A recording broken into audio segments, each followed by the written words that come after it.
Part 1. A Pagan Childhood. Chapter 1. The Danes were clever that day. They had made new walls inside the city, invited our men into the streets, trapped them between the new walls, surrounded them, and killed them.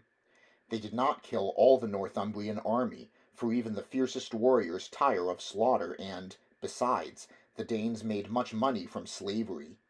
Most of the slaves taken in England were sold to farmers in the wild Northern Isles, or to Ireland, or sent back across the sea to the Danish lands, but some, I learned, were taken to the big slave markets in Francia, and a few were shipped south to a place where there was no winter and where men with faces the color of scorched wood would pay good money for men and even better money for young women. But they killed enough of us. They killed Alla and they killed Osbert and they killed my father. Alla and my father were fortunate, for they died in battle, swords in their hands, but Osbert was captured and he was tortured that night as the Danes feasted in a city stinking of blood. Some of the victors guarded the walls, others celebrated in the captured houses, but most gathered in the hall of Northumbria's defeated king where Ragnar took me. I did not know why he took me there. I half expected to be killed, or, at best, sold into slavery, but Ragnar made me sit with his men and put a roasted goose leg, half a loaf of bread, and a pot of ale in front of me, then cuffed me cheerfully round the head. The other Danes ignored me at first. They were too busy getting drunk and cheering the fights that broke out once they were drunk. But the loudest cheers came when the captured Osbert was forced to fight against a young warrior who had extraordinary skill with a sword. He danced around the king, then chopped off his left hand before slitting his belly with a sweeping cut, and, because Osbert was a heavy man, his guts spilled out like eels slithering from a ruptured sack. Some of the Danes were weak with laughter after that. The king took a long time to die, and while he cried for relief, the Danes crucified a captured priest who had fought against them in the battle. They were intrigued and repelled by our religion, and they were angry when the priest's hands pulled free of the nails, and some claimed it was impossible to kill a man that way, and they argued that point drunkenly, then tried to nail the priest to the hall's timber walls a second time until, bored with it, one of their warriors slammed a spear into the priest's chest, crushing his ribs and mangling his heart. A handful of them turned on me once the priest was dead, and, because I had worn a helmet with a gilt bronze circlet, they thought I must be a king's son, and they put me in a robe, and a man climbed onto the table to piss on me. And just then a huge voice bellowed at them to stop, and Ragnar bullied his way through the crowd. He snatched the robe from me and harangued the men, telling them I knew not what, but whatever he said made them stop, and Ragnar then put an arm around my shoulders and took me to the dais at the side of the hall, and gestured I should climb up to it. An old man was eating alone there. He was blind, both eyes milky white, and had a deep-lined face framed by gray hair as long as Ragnar's. He heard me clamber up and asked a question, and Ragnar answered and then walked away. "You must be hungry, boy," the old man said in English. I did not answer. I was terrified of his blind eyes. "Have you vanished?" he asked. "Did the dwarves pluck you down to the under-earth?" "I'm hungry," I admitted. "So you are there after all," he said. "And there's pork here, and bread and cheese and ale. Tell me your name." I almost said Osbert, then remembered I was Uhtred. "Uhtred," I said. "An ugly name," the old man said. "But my son said I was to look after you, so I will, but you must look after me too. You could cut me some pork. "Your son?" I asked. "Earl Ragnar," he said, "sometimes called Ragnar the Fearless. Who are they killing in there?" "The king," I said, "and a priest." "Which king?" "Osbert." "Did he die well?" No. "Then he shouldn't have been king." "Are you a king?" I asked. He laughed. "I am Raven," he said, "and once I was an earl and a warrior, but now I am blind, so I am no use to anyone." They should beat me over the head with a cudgel and send me on my way to the netherworld. I said nothing to that because I did not know what to say. But I try to be useful, Raven went on, his hands groping for bread. I speak your language and the language of the Britons and the tongue of the Wends and the speech of the Frisians and that of the Franks. Language is now my trade, boy, because I have become a skald. A skald? A scop you would call me, a poet, a weaver of dreams, a man who makes glory from nothing and dazzles you with its making. And my job now is to tell this day's tale in such a way that men will never forget our great deeds. But if you cannot see, I asked, how can you tell what happened? Raven laughed at that. Have you heard of Odin? Then you should know that Odin sacrificed one of his own eyes so that he could obtain the gift of poetry. So perhaps I am twice as good a skald as Odin, eh? I am descended from Woden, I said. Are you? He seemed impressed, or perhaps he just wanted to be kind. So who are you, Uhtred, descendant of the great Odin? I am the alderman of Bebbanburg, I said, and that reminded me I was fatherless, and my defiance crumpled, and, to my shame, I began to cry. Raven ignored me as he listened to the drunken shouts and the songs and the shrieks of the girls who had been captured in our camp and who now provided the warriors with the reward for their victory, and watching their antics took my mind off my sorrow because, in truth, I had never seen such things before, though, God be thanked, I took plenty of such rewards myself in times to come. Bebbanburg? Raven said. I was there before you were born. It was 20 years ago. At Bebbanburg? Not in the fortress, he admitted. It was far too strong, but I was to the north of it, on the island where the monks pray. I killed 6 men there. Not monks, men, warriors. He smiled to himself, remembering. Now tell me, Alderman Uhtred of Bebbanburg, he went on, what is happening? So I became his eyes, and I told him of the men dancing, and the men stripping the women of their clothes, and what they then did to the women, but Raven had no interest in that. What, he wanted to know, are Ivar and Ubba doing? Ivar and Ubba? They will be on the high platform. Ubba is the shorter and looks like a barrel with a beard, and Ivar is so skinny that he is called Ivar the Boneless. He is so thin that you could press his feet together and shoot him from a bowstring. I learned later that Ivar and Ubba were the 2 oldest of 3 brothers, and the joint leaders of this Danish army. Ubba was asleep, his black-haired head cushioned by his arms that, in turn, were resting on the remnants of his meal, but Ivar the Boneless was awake. He had sunken eyes, a face like a skull, yellow hair drawn back to the nape of his neck, and an expression of sullen malevolence.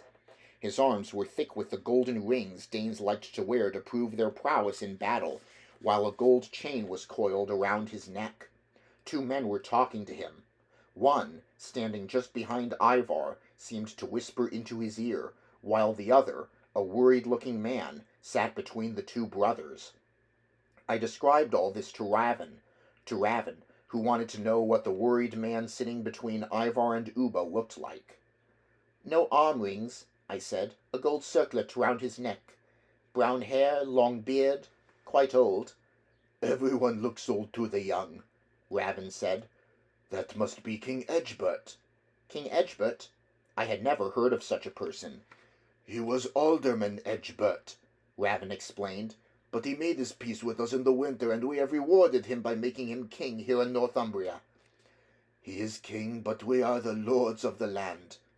He chuckled, and young as I understood the treachery involved.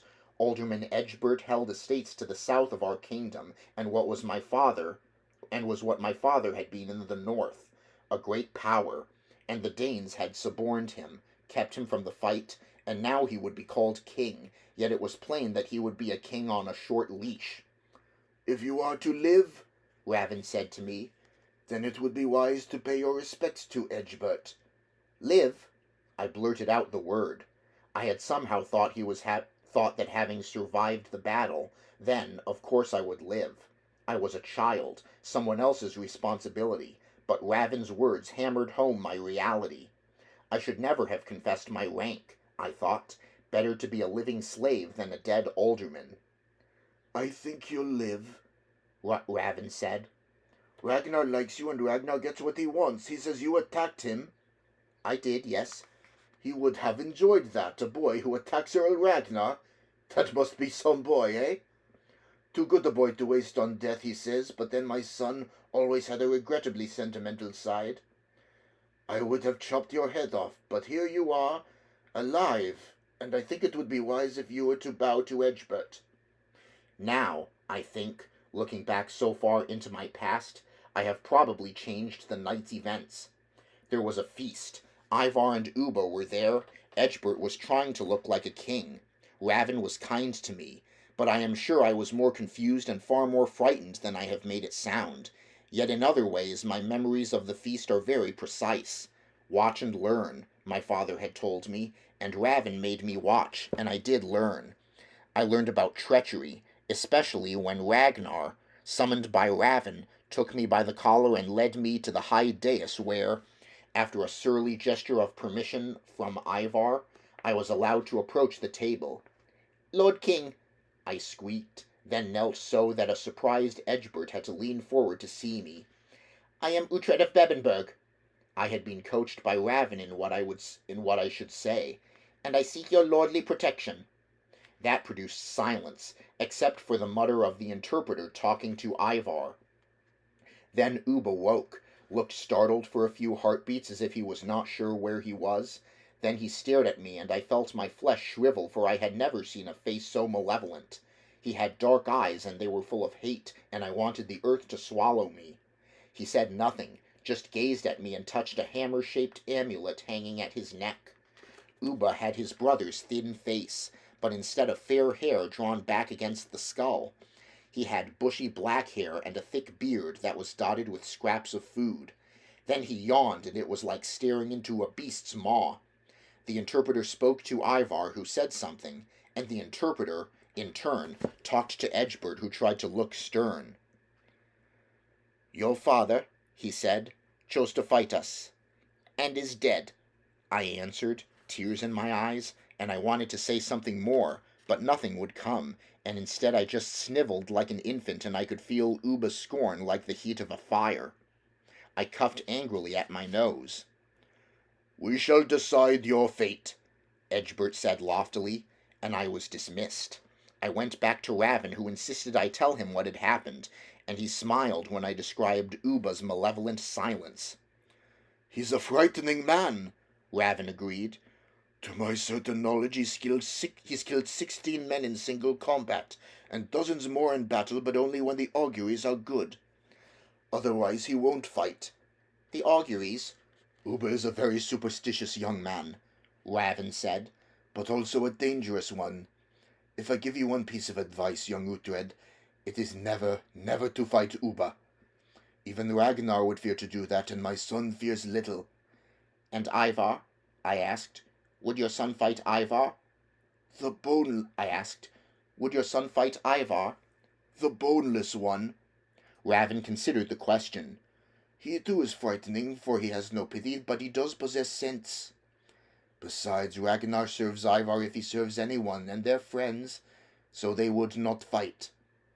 But Uba, only the gods tell him what to do, and you should be aware of men who take their orders from the gods. Cut me some of the crackling, boy. I particularly like pork crackling."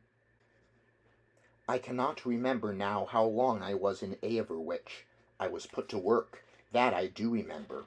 My fine clothes were stripped from me and given to some Danish boy, and in their place I was given a flea-ridden shift of tattered wool that I belted with a piece of rope. I cooked Raven's meals for a few days. Then the other Danish ships arrived and proved to hold mostly women and children, the families of the victorious army, and it was then understood that these Danes had come to stay. Then I understood that these Danes had come to stay in Northumbria. Raven's wife arrived, a big woman called Gudrun with a laugh that could have felled an ox, and she chivied me away from the cooking fire that she now tended with Ragnar's wife, who was called Sigrid, and whose hair reached to her waist, and was the color of sunlight reflecting off gold. She and Ragnar had 2 sons and a daughter. Sigrid had given birth to 8 children, but only those 3 had lived. Rorik, his second son, was a year younger than me, and on the very first day I met him he picked a fight, coming at me in a whirl of fists and feet, but I put him on his back and was throttling the breath out of him when Ragnar picked us both up, crashed our heads together, and told us to be friends. Ragnar's eldest son, also called Ragnar, was 18, already a man, and I did not meet him then, for he was in Ireland, where he was learning to fight and to kill, so he could become an earl like his father. In time I did meet Ragnar the younger, who was very similar to his father, always cheerful, boisterously happy, enthusiastic about whatever needed to be done, and friendly to anyone who paid him respect. Like all the other children, I had work to keep me busy. There was always firewood and water to be fetched, and I spent 2 days helping to burn the green muck from the hull of a beached ship. And I enjoyed that, even though I got into a dozen fights with Danish boys, all of them bigger than me, and I lived with black eyes, bruised knuckles, sprained wrists, and loosened teeth. My worst enemy was a boy called Sven, who was 2 years older than me, and very big for his age, with a round, vacant face, a slack jaw, and a vicious temper. He was the son of one of Ragnar's shipmasters, a man called Kjartan. Ragnar owned 3 ships. He commanded one, Kjartan the second, and a tall, weather-hardened man named Egil steered the third. Kjartan and Egil were also warriors, of course, and as shipmasters they led their crews into battle, and so were reckoned important men, their arms heavy with rings, and Kjartan's son Sven took an instant dislike to me. He called me English scum, a goat turd, and dog breath, and because he was older and bigger he could beat me fairly easily, but I was also making friends, and, luckily for me, Sven disliked Rorik almost as much as he hated me, and the 2 of us could just thrash him together, and after a while Sven avoided me unless he was sure I was alone. So apart from Sven, it was a good summer. I never had quite enough to eat, I was never clean, Ragnar made us laugh, and I was rarely unhappy.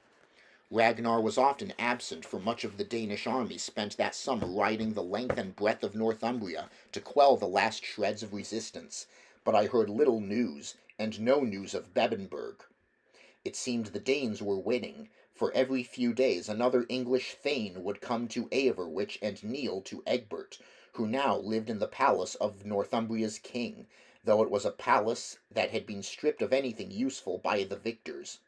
The gap in the city wall had been repaired in a day, the same day that a score of us dug a great hole in the field where our army had fled in panic. We filled the hole with the rotting corpses of the Northumbrian dead.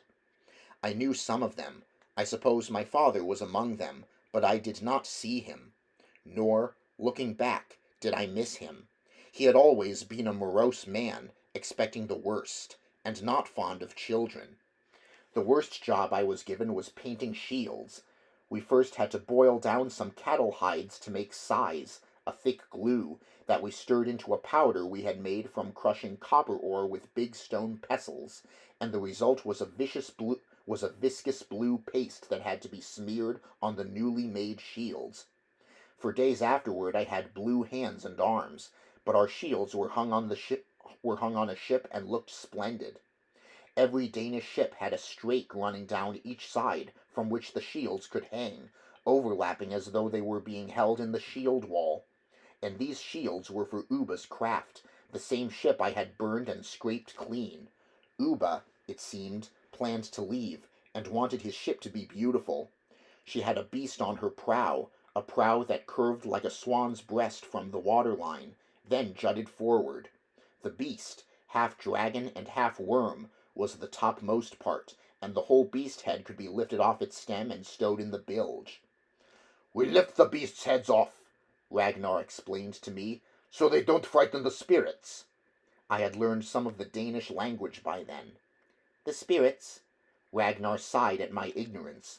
"Every land has its spirits," he said.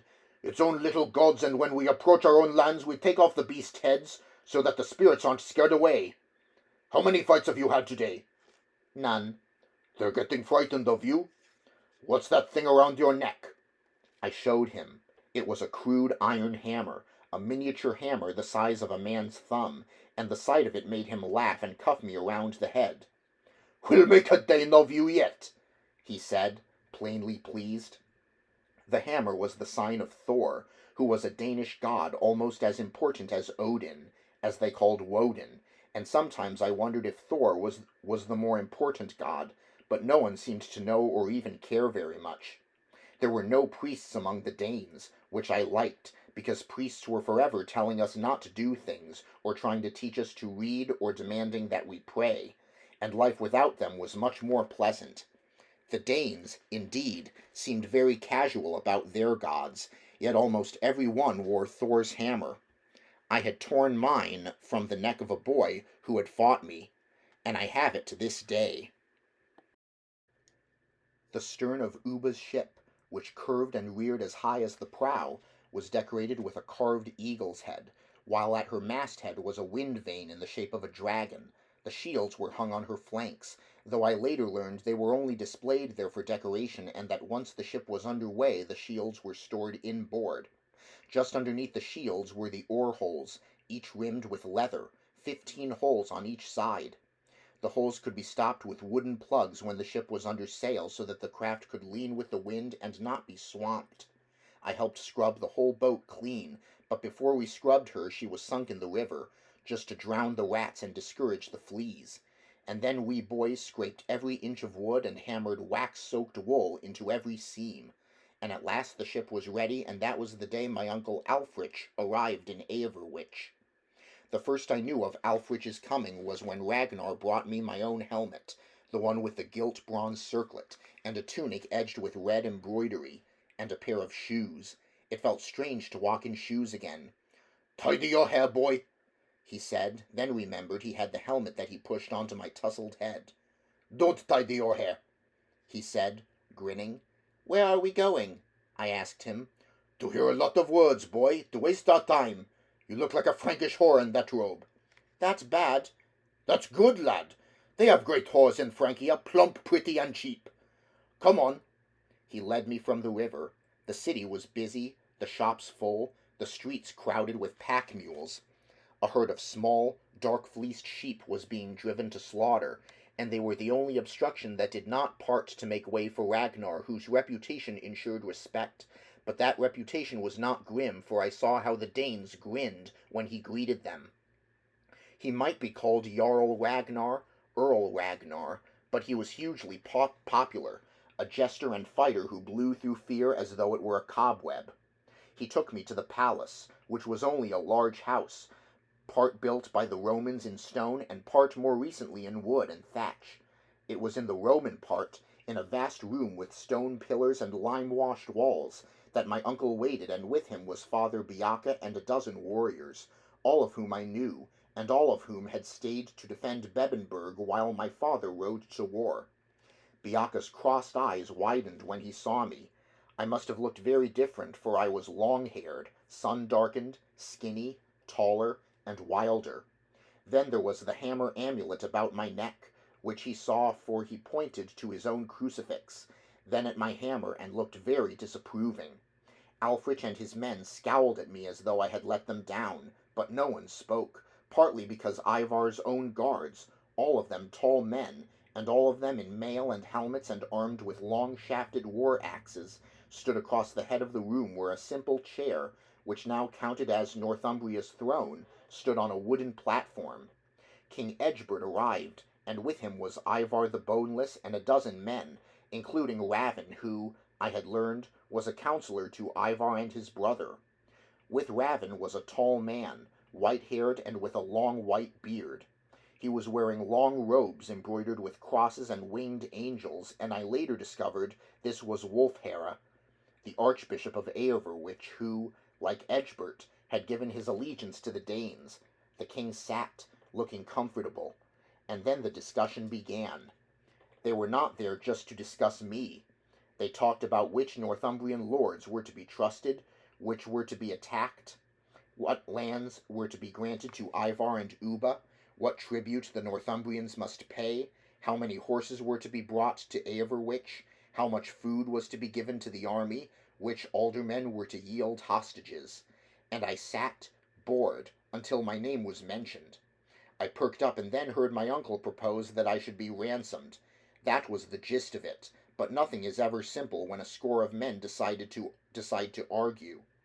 For a long time they wrangled over my price, the Danes demanding an impossible payment of 300 pieces of silver, and Alfred not wanting to budge from a grudging offer of 50. I said nothing, but just sat on the broken Roman tiles at the edge of the hall and listened. 300 became 275, 50 became 60, and so it went on, the numbers edging closer, but still wider apart, and then Raven, who had been silent, spoke for the first time.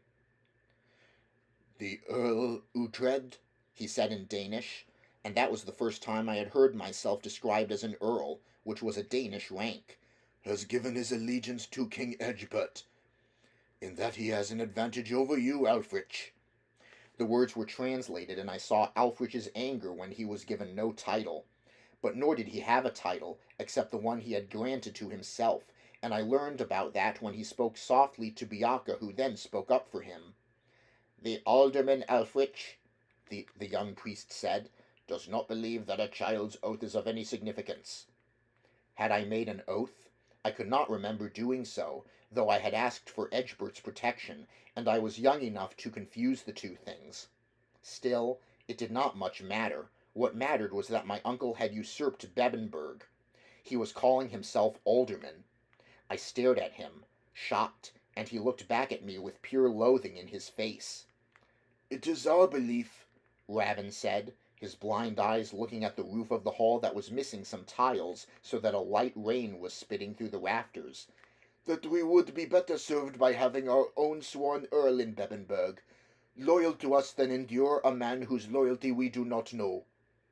Alfred could feel the wind changing, and he did the obvious thing. He walked to the dais, knelt to Egbert, kissed the king's outstretched hand, and, as a reward, received a blessing from the archbishop. "I will offer 100 pieces of silver," Alfred said, his allegiance given. 200, Raven said, "and a force of 30 Danes to garrison Bebbanburg." "With my allegiance given," Alfred said angrily, "you will have no need of Danes in Bebbanburg." So Bebbanburg had not fallen, and I doubted it could fall. There was no stronger fortress in all Northumbria, and perhaps in all England. Egbert had not spoken at all, nor did he, but nor had Ivar, and it was plain that the tall, thin, ghost-faced Dane was bored with the whole proceedings, for he jerked his head at Ragnar, who left my side and went to talk privately with his lord. The rest of us waited awkwardly. Ivar and Ragnar were friends, an unlikely friendship, for they were very different men, Ivar all savage silence and grim threat, and Ragnar open and loud, yet Ragnar's eldest son served Ivar and was even now, at 18 years old, entrusted with the leadership of some of the Danes left in Ireland, who were holding on to Ivar's lands on that island. It was not unusual for eldest sons to serve another lord. Ragnar had 2 earls' sons in his ship's crews, and both might one day expect to inherit wealth and position if they learned how to fight. So Ragnar and Ivar now talked, and Alfred shuffled his feet and kept looking at me. Biaka prayed, and King Egbert, having nothing else to do, just tried to look regal. Ivar finally spoke. "The boy is not for sale," he announced. "Ransom," Raven corrected him gently. Alfred looked furious. "I came here," he began, but Ivar interrupted him. "The boy is not for ransom," he snarled, then turned and walked from the big chamber. Egbert looked awkward, half rose from his throne, sat again, and Ragnar came and stood beside me. "You're mine," he said softly. "I just bought you." "Bought me?" "My sword's weight in silver," he said. "Why?" "Perhaps I want to sacrifice you to Odin," he suggested, then tousled my hair. "We like you, boy," he said. "We like you enough to keep you, and besides, your uncle didn't offer enough silver. For 500 pieces I'd have sold you for that." He laughed. Biaka hurried across the room. "Are you well?" he asked me. "I'm well," I said. "That thing you're wearing," he said, meaning Thor's hammer, and he reached as though to pull it from its thong. "Touch the boy priest," Ragnar said harshly, "and I'll straighten your crooked eyes before opening you from your gutless belly to your skinny throat." Biaka, of course, could not understand what the Dane had said, but he could not mistake the tone, and his hand stopped an inch from the hammer. He looked nervous. He lowered his voice so only I could hear him. "Your uncle will kill you," he whispered. "Kill me?" "He wants to be alderman, that's why he wished to ransom you, so he could kill you." "But—" I began to protest. "Shh!" Biaka said. He was curious about my blue hands, but did not ask what had caused them. "I know you are the alderman," he said instead, "and we will meet again." He smiled at me, glanced warily at Ragnar, and backed away. Alfrich left. I learned later that he had been given safe passage to and from Averwich, which promise had been kept, but after that meeting he retreated to Bebbanburg and stayed there. Ostensibly he was loyal to Egbert, which meant he accepted the overlordship of the Danes, but they had not yet learned to trust him. That, Ragnar explained to me, was why he had kept me alive. "I like Bebbanburg," he told me. "I want it." "It's mine," I said stubbornly. "And you're mine," he said, "which means Bebbanburg is mine. You're mine, Uhtred, because I just bought you, so I can do whatever I like with you. I can cook you if I want, except there's not enough meat on you to feed a weasel. Now take off that horse tunic, give me the shoes and helmet, and go back to work." So I was a slave again, and happy. Sometimes, when I tell folk my story, they ask why I did not run away from the pagans, why I did not escape southward into the lands where the Danes did not yet rule. But it never occurred to me to try. I was happy. I was alive. I was with Ragnar, and it was enough.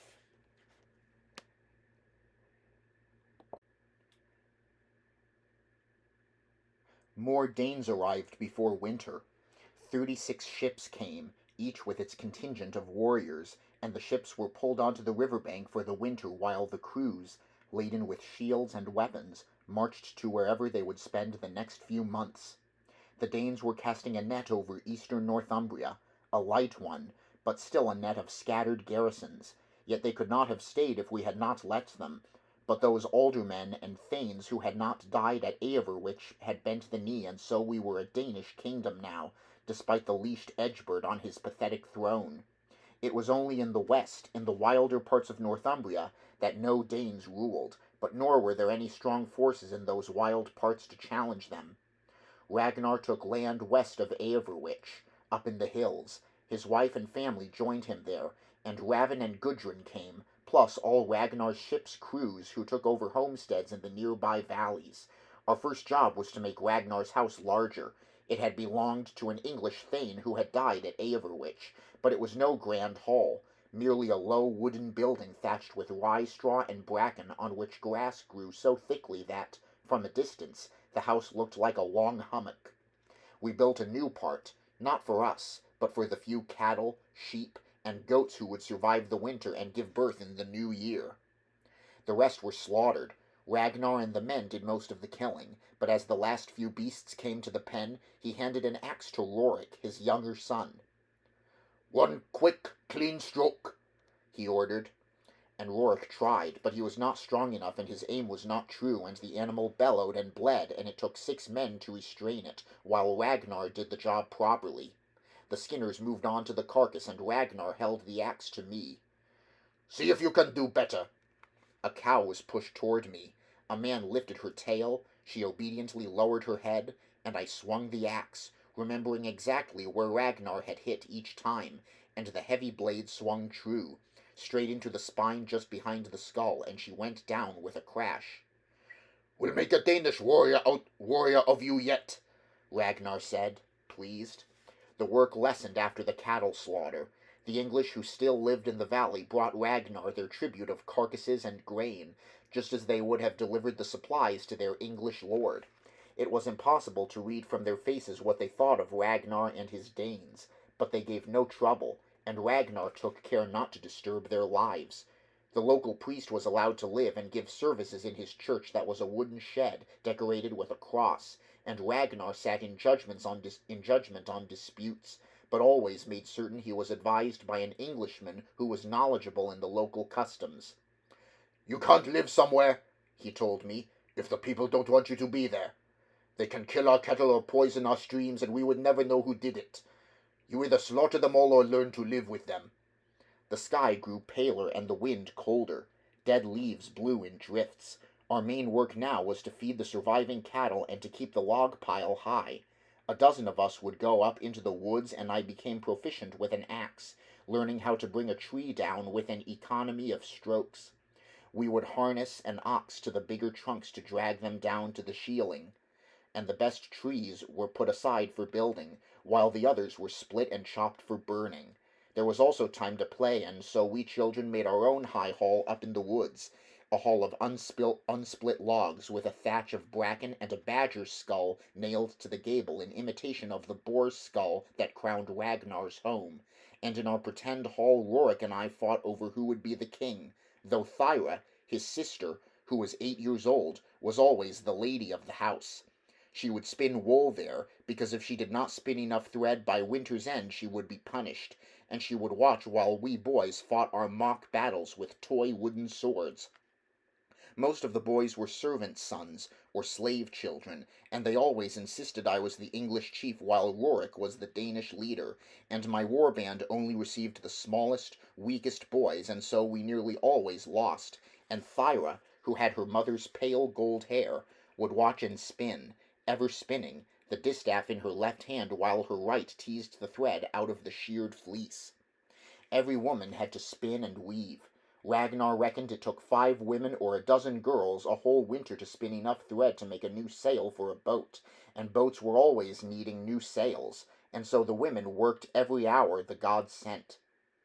They also cooked, boiled walnut shells to dye the new thread, picked mushrooms, tanned the skins of the slaughtered cattle, collected the moss we used for wiping our arses, rolled beeswax into candles, malted the barley, and placated the gods. There were so many gods and goddesses, and some were peculiar to our own house, and those the women celebrated in their own rites, while others, like Odin and Thor, were mighty and ubiquitous, but they were rarely treated in the same way that the Christians worshipped their god. A man would appeal to Thor, or to Loki, or to Odin, or to Vikr, or to any of the other great beings who lived in Asgard, which seemed to be the heaven of the gods, but the Danes did not gather in the church as we had gathered every Sunday and every Saint's Day in Bebbanburg, and just as there were no priests among the Danes, nor were there any relics or sacred books. I missed none of it. I wish I had missed Sven, but his father, Kjartan, had a home in the next valley, and it did not take long for Sven to discover our hall in the woods, and, as the first winter frosts crisped the dead leaves and the berries shone on hawthorn and holly, we found our games turning savage. We no longer split into 2 sides, because we now had to fight off Sven's boys who would come stalking us, but for a time no great damage was done. It was only a game, after all, just a game, but one Sven won repeatedly. He stole the badger's skull from our gable, which we replaced with a fox's head, and Thyra shouted at Sven's boys, skulking in the woods, that she had smeared the fox skull with poison, and we thought that very clever of her, but next morning we found our pretend hall burned to the ground. "A hall burning," Rorik said bitterly. "Hall burning? It happens at home," Rorik explained. "You go to an enemy's hall and burn it to the ground, but there's one thing about a hall burning. You have to make sure everyone dies. If there are any survivors, then they'll take revenge, so you attack at night, surround the hall, and kill everyone who tries to escape the flames." But Sven had no hall. There was his father's house, of course, and for a day we plotted revenge on that, discussing how we would burn it down and spear the family as they ran out. But it was only boastful boy talk, and of course nothing came of it. Instead, we built ourselves a new hall, higher in the woods. It was not as fanciful as the old, not nearly so weather-tight, really nothing more than a crude shelter of branches and bracken, but we nailed a stoat's skull to its makeshift gable, and assured ourselves that we still had our kingdom in the hills.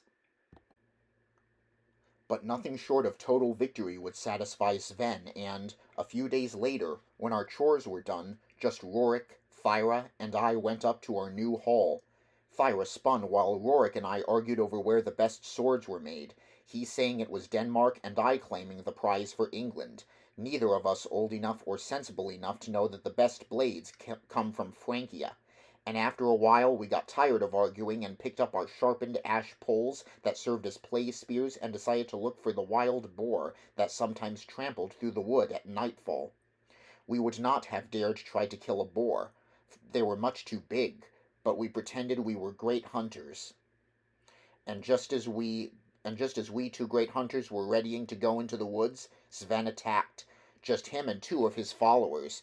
But Sven, instead of carrying a wooden sword, swung a real blade, long as a man's arm, the steel glittering in the winter light, and he ran at us, bellowing like a madman. Rorik and I, seeing the fury in his eyes, ran away.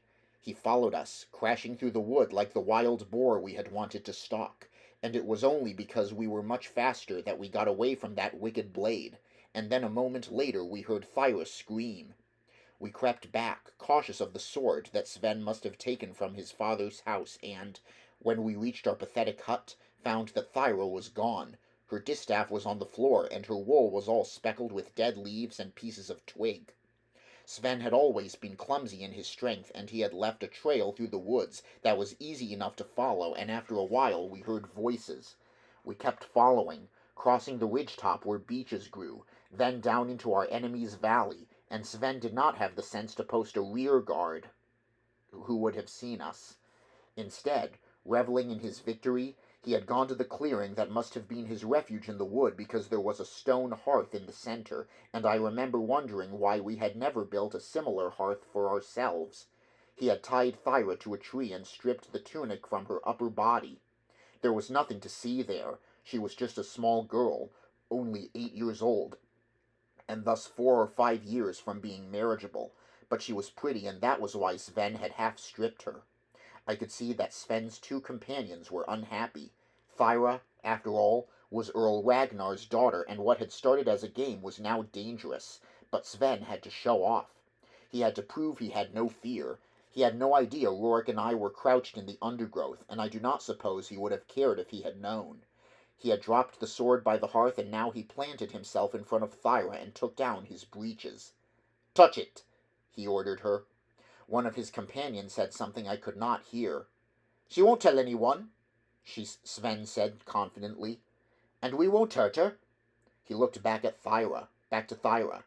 "I won't hurt you if you touch it." It was then that I broke cover. I was not being brave. Sven's companions had lost their appetite for the game. Sven himself had his breeches round his ankles, and his sword was lying loose in the clearing's center, and I snatched it up and ran at him. He somehow kept his feet as he turned. "I'll touch it!" I shouted, and I swung the long blade at his prick, but the sword was heavy. I had not used a man's blade before, and instead of hitting where I had aimed, I sliced it down his bare thigh, opening the skin, and I swung it back, using all my strength, and the blade chopped into his waist where his clothes took most of the force. He fell over, shouting, and his two friends dragged me away as Rorik went to untie his sister. That was all that happened. Sven was bleeding, but he managed to pull up his breeches, and his friends helped him away, and Rorik and I took Thyra back to the homestead, where Raven heard Thyra's sobs and our excited voices and demanded silence. "Uhtred," the old man said sternly, "you will wait by the pigsties. Rorik, you will tell me what happened." I waited outside as Rorik told what had happened. Then Rorik was sent out, and I was summoned indoors to recount the afternoon's escapade. Thyra was now in her mother's arms, and her mother and grandmother were furious. "You tell the same tale as Rorik?" Raven said when I had finished.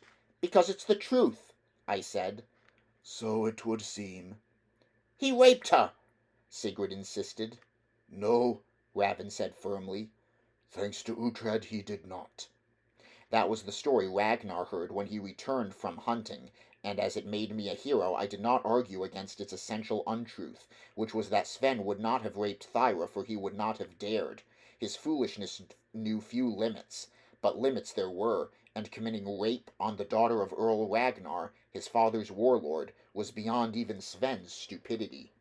Yet he had made an enemy, and, next day, Ragnar led 6 men to Kjartan's house in the neighboring valley. Rorik and I were given horses and told to accompany the men, and I confess I was frightened. I felt I was responsible. I had, after all, started the games in the high woods, but Ragnar did not see it that way. You haven't offended me, Sven has. He spoke darkly, his usual cheerfulness gone. You did well, Uhtred. You behaved like a Dane. There was no higher praise he could have given me, and I sensed he was disappointed that I had charged Sven instead of Rorik, but I was older and much stronger than Ragnar's younger son, so it should have been me who fought. We rode through the cold woods, and I was curious because 2 of Ragnar's men carried long branches of hazel that were too spindly to use as weapons, but what they were for I did not like to ask because I was nervous. Kjartan's homestead was in a fold of the hills beside a stream that ran through pastures where he kept sheep, goats, and cattle, though most had been killed by now, and the few remaining animals were cropping the last of the year's grass. It was a sunny day, though cold. Dogs barked as we approached, but Kjartan and his men snarled at them and beat them back to the yard beside the house, where he had planted an ash tree that did not look as though it would survive the coming winter, and then, accompanied by 4 men, none of them armed, he walked toward the approaching horsemen. Ragnar and his 6 men were armed to the hilt with shields, swords, and war axes, and their broad chests were clad in mail, while Ragnar was wearing my father's helmet that he had purchased after the fighting at Averwich. It was a splendid helmet, its crown and facepiece decorated with silver, and I thought it looked better on Ragnar than it had on my father. Kjartan the shipmaster was a big man, taller than Ragnar, with a flat, wide face like his son's and small, suspicious eyes and a huge beard. He glanced at the hazel branches and must have recognized their meaning, for he instinctively touched the hammer charm hanging on a silver chain about his neck. Ragnar curbed his horse and, in a gesture that showed his utter contempt, he tossed down the sword that I had carried back from the clearing where Sven had tied Thyra. By rights the sword belonged to Ragnar now, and it was a valuable weapon with silver wire wrapped around its hilt, but he tossed the blade at Kjartan's feet as though it were nothing more than a hay knife. Your son left that on my land, he said, and I would have words with him. My son is a good boy, Kjartan said stoutly, and in time he will serve at your oars and fight in your shield wall. He has offended me. He meant no harm, lord. He has offended me, Ragnar repeated harshly. He looked on my daughter's nakedness and showed her his own. And he was punished for it, Kjartan said, giving me a malevolent glance. Blood was shed. Ragnar made an abrupt gesture and the hazel branches were dropped to the ground. That was evidently Ragnar's answer, which made no sense to me, but Kjartan understood, as did Rorik, who leaned over and whispered to me, "That means he must fight for Sven now." "Fight for him?" They mark a square on the ground with the branches, and they fight inside the square. Yet no one moved to arrange the hazel branches into a square. Instead, Kjartan walked back to his house and summoned Sven, who came limping from under the low lintel, his right leg bandaged. He looked sullen and terrified, and no wonder, for Ragnar and his horsemen were in their war glory, shining warriors, sword Danes. "Say what you have to say," Kjartan said to his son. Sven looked up at Ragnar. "I am sorry," he mumbled. "I can't hear you," Ragnar snarled. "I am sorry, lord," Sven said, shaking with fear. "Sorry for what?" Ragnar demanded. "For what I did." "And what did you do?" Sven found no answer, or none that he cared to make, and instead he shuffled his feet and looked down at the ground. Cloud shadows raced across the far moor, and 2 ravens beat up to the head of the valley. "You laid hands on my daughter," Ragnar said, "and you tied her to a tree and you stripped her naked." "Half naked," Sven muttered, and for his pains took a thump on the head from his father. "A game," Kjartan appealed to Ragnar. "Just a game, lord. No boy play such games with my daughter," Ragnar said. I had rarely seen him angry, but he was angry now, grim and hard, no trace of the big-hearted man who could make a hall echo with laughter. He dismounted and drew his sword, his battle blade called Heartbreaker, and he held the tip toward Kjartan. "Well," he asked, "do you dispute my right?" "No, lord. Kjartan said, "but he is a good boy, strong and a hard worker, and he will serve you well." "And he has seen things he should not see," Ragnar said, and he tossed Heartbreaker into the air so that her long blade turned in the sun, and he caught her by the hilt as she dropped, but now he was holding her backward, as if she were a dagger rather than a sword. "Uhtred!"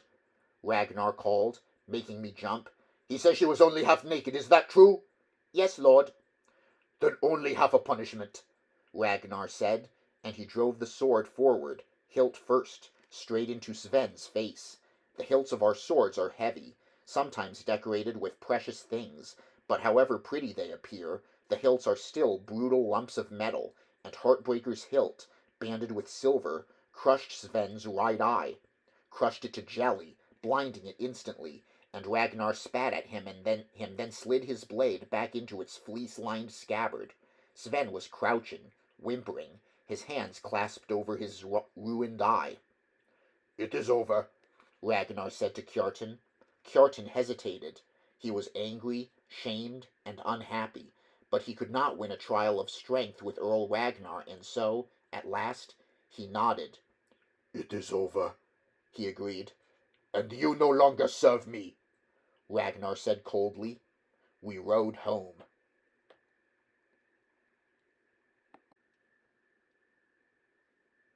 The hard winter came, the brooks froze, snow drifted to fill the stream beds, and the world was cold, silent, and white. Wolves came to the edge of the woods, and the midday sun was pale, as though its strength had been leached away by the north wind. Ragnar rewarded me with a silver arm ring, the first I ever received. While Kjartan was sent away with his family, he would no longer command one of Ragnar's ships, and he would no longer receive a share of Ragnar's generosity, for now he was a man without a lord, and he went to Averwich, where he joined the garrison holding the town. It was not a prestigious job. Any Dane with ambition would rather serve a lord like Ragnar, who could make him rich, while the men guarding Averwich were denied any chance of plunder.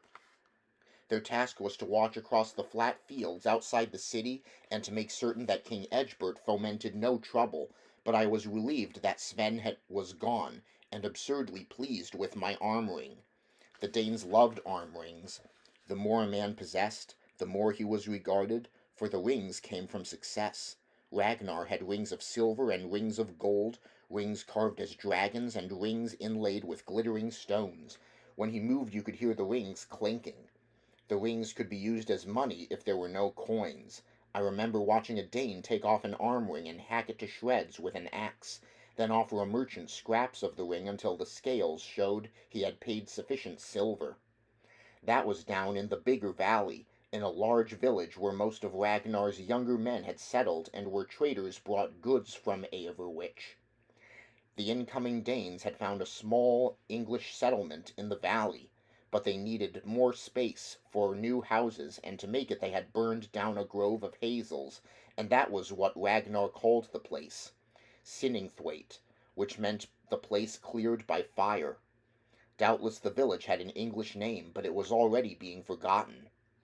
"We're in England to stay now," Ragnar told me as we went home one day after buying supplies in Sinningthwaite.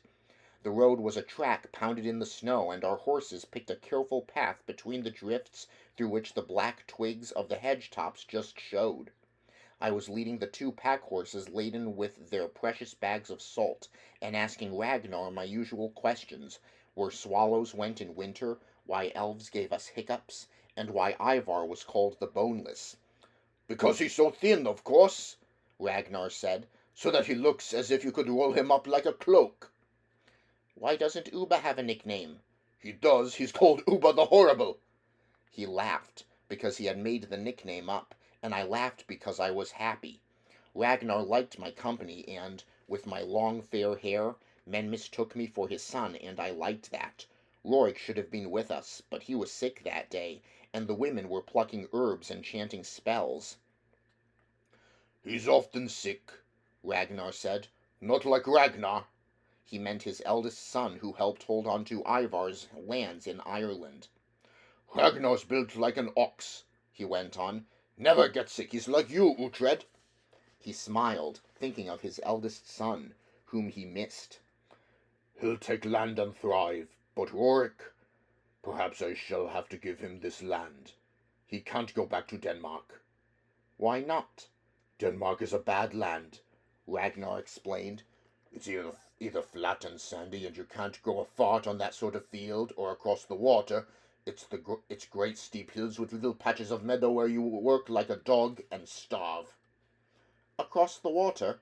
I asked, and he explained that the Danes came from a country that was divided into two parts, and the two parts were surrounded by countless islands, and that the nearer part, from where he came, was very flat and very sandy, and that the other part, which lay to the east across a great sound of water, was where the mountains were.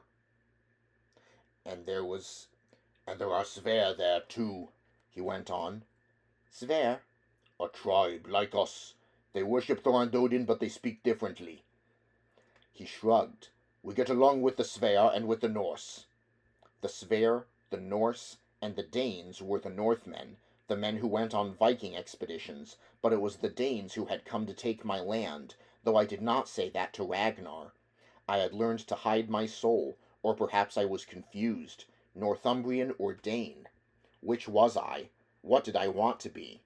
Suppose, I asked, that the rest of the English do not want us to stay here. I used the word us deliberately. He laughed at that. The English can want what they like, but you saw what happened at Jorvik. That was how the Danes pronounced Averwich. For some reason they found that name difficult, so they said Jorvik instead. Who was the bravest English fighter at Jorvik?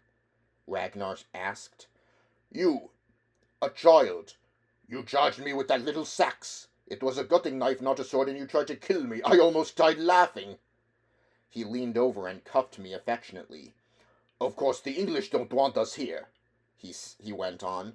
But what can they do? Next year we'll take Mercia, then East Anglia, and finally Wessex. My father always said Wessex was the strongest kingdom, I said. My father had said nothing of the sort. Indeed, he despised the men of Wessex because he thought them effete and over-pious, but I was trying to provoke Ragnar. I failed. It's the richest kingdom, he said, but that doesn't make it strong. Men make a kingdom strong, not gold. He grinned at me. We're the Danes. We don't lose, we win, and Wessex will fall. It will? It has a new weak king, he said dismissively, and if he dies, then his son is a mere child, so perhaps they'd put the new king's brother on the throne instead. We'd like that. Why? Because the brother is another weakling. He's called Alfred. Alfred. That was the first time I ever heard of Alfred of Wessex. I thought nothing of it at the time. Why should I have? Alfred, Ragnar continued scathingly. All he cares about is rotting girls, which is good. Don't tell Sigurd I said that, but there's nothing wrong with unsheathing the sword when you can. But Alfred spends half his time rotting and the other half praying to his god to forgive him for rotting. How can a god disapprove of a good hump? How do you know about Alfred? I asked. Spies, Uhtred. Spies. Trade, I asked. Spies, Uhtred. Spies. Traders, mostly. They talk to folk in Wessex, so we know all about King Athelred and his brother Alfred. And Alfred's sick as a stoat half the time. He paused, perhaps thinking of his younger son who was ill. It's a weak house, he went on, and the West Saxons should get rid of them and put a real man on the throne, except they won't, and when Wessex falls, there will be no more England. Perhaps they'll find their strong king, I said. No, Ragnar said firmly. In Denmark, he went on, our kings are the hard men, and if their sons are soft, then a man from another family becomes king. But in England they believe the throne passes through a woman's legs. So a feeble creature like Alfred could become king just because his father was a king. You have a king in Denmark? A dozen. I could call myself king if I fancied, except Ivar and Uba might not like it, and no man offends them lightly. I rode in silence, listening to the horses' hooves crunching and squeaking in the snow. I was thinking of Ragnar's dream, the dream of no more England, of her land given to the Danes. What happens to me? I finally blurted out. You? He sounded surprised that I had asked. What happens to you, Uhtred, is what you make happen. You will grow, you will learn the sword, you will learn the way of the shield wall, you will learn the oar, you will learn to give honor to the gods, and then you will use what you have learned to make your life good or bad." "I want Bebenberg," I said. "Then you must take it. Perhaps I will help you, but not yet. Before that we go south, and before we go south we must persuade Odin to look on us with favor." I still did not understand the Danish way of religion. They took it much less seriously than we English, but the women prayed often enough, and once in a while a man would kill a good beast, dedicate it to the gods, and mount its bloody head above his door to show that there would be a feast in Thor or Odin's honor in his house. But the feast, though it was an act of worship, was always the same as any other drunken feast. I remember the Yule feast best because that was the week Wayland came. He arrived on the coldest day of the winter when the snow was heaped in drifts, and he came on foot with a sword by his side, a bow on his shoulder, and rags on his back, and he knelt respectfully outside Ragnar's house. Sigrid made him come inside, and she fed him and gave him ale. But when he had eaten, he insisted on going back into the snow and waiting for Ragnar, who was up in the hills, hunting. Wayland was a snake-like man. That was my very first thought on seeing him. He reminded me of my uncle Alfrich, slender, sly, and secretive, and I disliked him on sight, and I felt a flicker of fear as I watched him prostrate himself in the snow when Ragnar returned. "My name is Wayland," he said, "and I am in need of a lord." "You are not a youth," Ragnar said, "so why do you not have a lord?" "He died, lord, when his ship sank." "Who was he?" "Snorri, lord. "Which Snorri?" "Son of Eric, son of Grim, from Birka." "And you did not drown?" Ragnar asked as he dismounted and gave me the reins of his horse. "I was ashore, lord. I was sick." "Your family, your home?" "I am son of Godfred, lord, from Heathabo." "Heathabo?" Ragnar said sourly. "A trader?" "I am a warrior, lord." "So why come to me?" Wayland shrugged. "Men say you are a good lord, a ring-giver, but if you turn me down, lord, I shall try other men." "And you can use that sword, Wayland Godfredson?" "As a woman can use her tongue, lord." "You're that good, eh?" Ragnar asked, as ever unable to resist a jest. He gave Wayland permission to stay, sending him to Sinningthwaite to find shelter, and afterward, when I said I did not like Wayland, Ragnar just shrugged and said the stranger needed kindness. We were sitting in the house, half choking from the smoke that writhed about the rafters. "There is nothing worse, Uhtred," Ragnar said, "than for a man to have no lord, no ring-giver," he added, touching his own arm rings. "I don't trust him," Sigrid put in from the fire where she was making bannocks on a stone. Rorik, recovering from his sickness, was helping her, while Thyra, as ever, was spinning. "I think he's an outlaw," Sigrid said. "He probably is," Ragnar allowed. "but my ship doesn't care if its oars are pulled by outlaws." He reached for a bannock and had his hand slapped away by Sigrid, who said the cakes were for Yule. The Yule feast was the biggest celebration of the year, a whole week of food and ale and mead and fights and laughter and drunken men vomiting in the snow. Ragnar's men gathered at Sinningthwaite, and there were horse races, wrestling matches, competitions in throwing spears, axes, and rocks, and, my favorite, the tug-of-war where two teams of men or boys tried to pull the other into a cold stream. I saw Wayland watching me as I wrestled with a boy a year older than me. Wayland already looked more prosperous. His rags were gone, and he wore a cloak of fox fur. I got drunk that Yule for the first time, helplessly drunk so that my legs would not work, and I lay moaning with a throbbing head, and Ragnar roared with laughter and made me drink more mead until I threw up.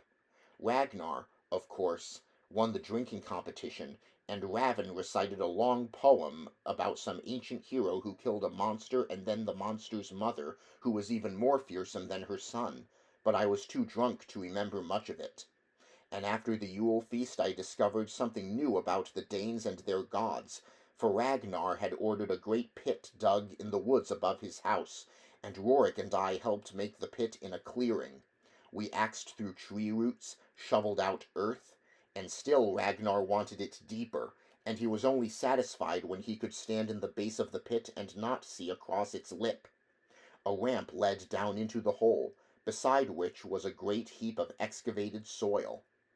The next night all Ragnar's men, but no women, walked to the pit in the darkness.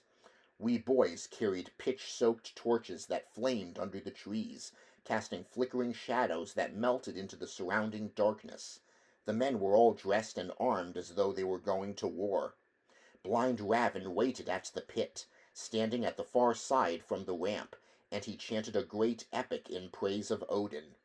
On and on it went, the words as hard and rhythmic as a drum beat, describing how the great god had made the world from the corpse of the giant Ymir, and how he had hurled the sun and moon into the sky, and how his spear, Gungnir, was the mightiest weapon in creation, forged by dwarves in the world's deeps, and on the poem went, and the men gathered around the pit seemed to sway to the poem's pulse, sometimes repeating a phrase, and I confessed I was almost as bored as when Biaka used to drone on in his stammering Latin. And I stared out into the woods, watching the shadows, wondering what things moved in the dark and thinking of the Shadowgengen. I often thought of the Shadowgengen, the Shadow Walkers. Eldwulf, Bebenberg's blacksmith, had first told me of them. He had warned me not to tell Biaka of the stories, and I never did, and Eldwulf told me how, before Christ came to England, back when we English had worshipped Odin and other gods, it had been well known that there were shadow walkers who moved silent and half-seen across the land, mysterious creatures who could change their shapes. One moment they were wolves, then they were men, or perhaps eagles, and they were neither alive nor dead, but things from the shadow world, night beasts, and I stared into the dark trees, and I wanted there to be Shadowgengen out there in the dark, something that would be my secret, something that would frighten the Danes, something to give Bebenberg back to me, something as powerful as the magic that brought the Danes victory. It was a child's dream, of course. When you are young and powerless, you dream of possessing mystical strength, and once you are grown and strong, you condemn lesser folk to that same dream. But as a child, I wanted the power of the Shadowgengen. I remember my excitement that night at the notion of harnessing the power of the shadow walkers before a whinny brought my attention back to the pit, and I saw that the men at the ramp had divided, and that a strange procession was coming from the dark.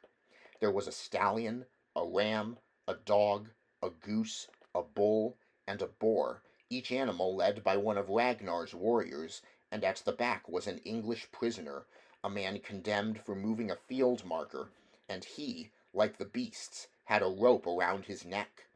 I knew the stallion. It was Ragnar's finest, a great black horse called Flamestepper, a horse Ragnar loved. Yet Flamestepper, like all the other beasts, was to be given to Odin that night. Ragnar did it.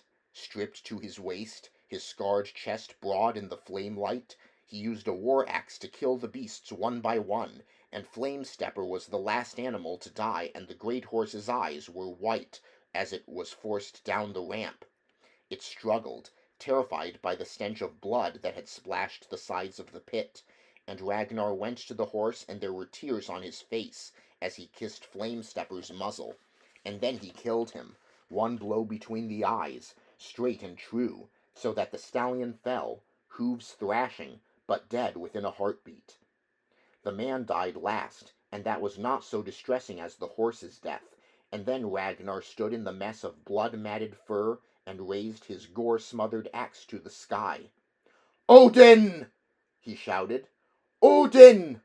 Every man echoed the shout, and they held their swords or spears or axes toward the steaming pit. "Odin!" they shouted again, and I saw Wayland the snake staring at me from across the fire-lit slaughter hole. All the corpses were taken from the pit and hung from tree branches. Their blood had been given to the creatures beneath the earth, and now their flesh was given to the gods above. And then we filled in the pit. We danced on it to stamp down the earth, and the jars of ale and skins of mead were handed around, and we drank beneath the hanging corpses. Odin, the terrible god, had been summoned because Ragnar and his people were going to war. I thought of the blades held over the pit of blood. I thought of the god stirring in his corpse hall to send a blessing on these men, and I knew that all England would fall unless it found a magic as strong as the sorcery of these strong men. I was only 10 years old, but on that night I knew what I would become. I would join the Shadow Gengan. I would be a shadow walker.